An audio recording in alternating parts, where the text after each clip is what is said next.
অন্তর্বর্তী সরকার একটা কি বিপ্লবী সরকার যে তারা কনস্টিটিউশনাল অর্ডার দেবে? এই অন্তর্বর্তী সরকারটা কেমন? বিএনপি খুবই ক্যাটেগরিক্যালি বলেছে this is the constitutional government.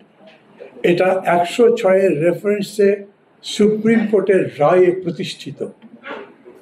কিন্তু ভিন্ন পক্ষে এটা বলা যায় এটা হচ্ছে জনগণের অভিপ্রায় এত বড় অভ্যুত্থানের মধ্যে দিয়ে প্রতিষ্ঠিত। তাহলে 106-এর দরকার লাগলো কেন? অতএব বিতর্কটা এইখানে আছে।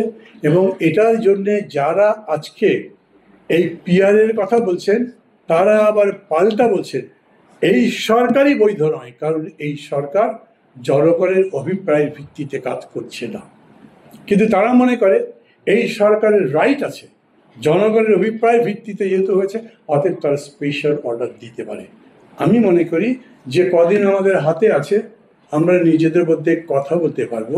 একটা স্পেশাল কনস্টিটিউশন অর্ডার যদি নাও দেয় তাহলে 15th অ্যামেন্ডমেন্ট বাতিল হওয়ার পরে আমরা গণভোটে তো যেতে পারি। গণভোটে গেলে এটার স্বীকৃতি হয়, বাকি যতগুলো ব্যাপারে আমাদের অ্যাগ্রিমেন্ট আছে সেটাও সংবিধানের অন্তর্গত হতে পারে। এবং সেই ব্যাপারে বিএনপির পক্ষ থেকে আমি বরঞ্চ বলি আমি তো ভাই বিএনপি করি না, এবং এটাও বলি বিএনপি করবো না। মানে তাদের প্রতি বিদ্বেষ থাকে না, আমার রাজনীতিতে আমার বিশ্বাস আছে, সেই বিবেচনা থেকে বিএনপি করি না। কিন্তু তারপরে আমি এটা বলবো, ধরেন মূল বিষয়টা অবিশ্বাস, আমরা বলেছি এই কাজ ক্ষমতায় যাবার পরে করব, অথবা নির্বাচনে যারা ক্ষমতায় আসবে যেই আসবে তারা এই দায়িত্বগুলো পালন করবে, সবাই বলেছে। আমরা কাগজে সই করব, তারপরে আমরা যখন নির্বাচন করব সেই নির্বাচনের সময় ম্যানিফেস্টোতে এগুলো দাবি হিসেবে বলবো। তারপরেও আপনি আমাকে বিশ্বাস করছেন না। আমি তো বলতে পারি আপনি বিশ্বাস না করে করবেন না, আমি কি করব? আমি আপনার বিশ্বাস উৎপাদনের জন্য আর কি করতে পারি?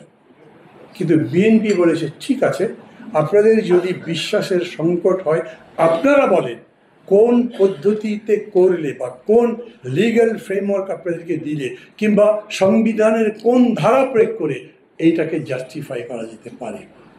বন্ধুগণ, কথাবার্তা লম্বা করব না। আমি মনে করি এখন এটাই হলো বড় প্রশ্ন, পিআর বড় নয়। গণভোট কিসের ভিত্তিতে হবে? জুলাই সনদ তো নিজেই বিভক্ত। একটা হচ্ছে যে ঐকমত্য অংশ আছে, একটা হচ্ছে নোট অফ ডিসেন্ট বা ভিন্নমত আছে। তাদের প্রস্তাব ছিল যে ভিন্নমত মীমাংসা কিভাবে হবে সেটা তো আমরা আগেই ঠিক করে ফেলেছি, সেটা জাতীয় নির্বাচনের মাধ্যমে যে দল বিজয়ী হবে তার অনুযায়ী সে ওই ভিন্নমতটা, তার যে মতামত সেই মতামত কার্যকর হবে। কাজে জুলাই সনদের ঐকমত্য অংশ এবং ভিন্নমত অংশ দুটো মিলেই জুলাই সনদ। যে দল বিজয়ী হবে ঐকমত্য অংশ সে বাস্তবায়ন করবে, আর ভিন্নমত তার প্রস্তাব অনুযায়ী বাস্তবায়ন করবে। এটা খুব সহজে আমার জানার ধারণা বোধাগম্য। কিন্তু জুলাই সনদ অ্যাজ এ হোল সেটা আমরা গ্রহণ করি না করি না, এটা হবে হ্যাঁ না ভোট।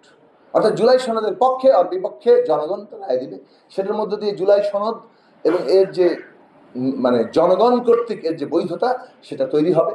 অন্যদিকে পার্লামেন্টে যে ঠিক হবে যে এই যে জুলাই সনদের মধ্যে কোন কোন বিষয়গুলো ঐকমত্য অংশ, তো সকলেই আমরা ঐকমত্য, আর যে অংশ ভিন্নমত আছে বিজয়ীরা ভিন্নমত হবে। হয়তো কিছু আলোচনাও হতে পারে তাতে যদি কোনো পরিবর্তন হয়। এই জায়গাটাতে আছে একটা বিষয় আমরা মনে করি যে এখানে একটা সমাধানের জায়গা তৈরি হয়েছে।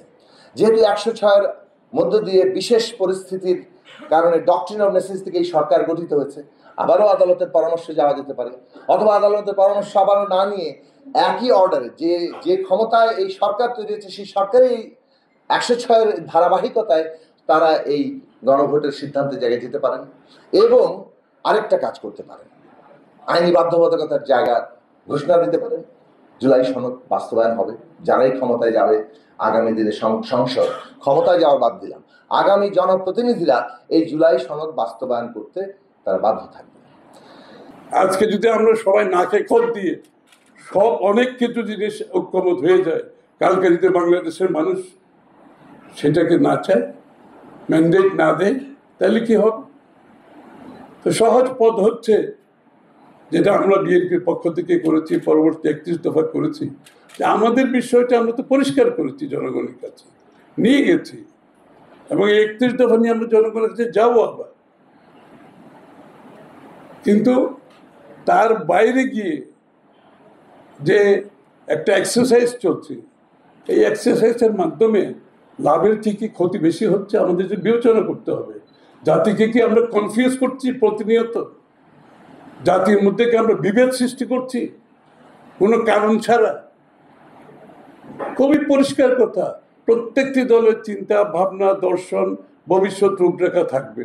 আপনি নিয়ে যান আগামী নির্বাচনে জনগণের কাছে, আপনি ম্যান্ডেট নিয়ে সংসদে আসে পাশ করেন, কিন্তু আপনি জোর মানে ঐক্যমতের একটা কমিশনের কথা বলে এর মধ্যে কতদিন এক্সারসাইজ করলাম, এখন আবার কমিশন ঐক্যমতের বাইরে গিয়ে আবার নতুন নতুন দাবি নিয়ে জাতিকে বিভক্ত করবেন।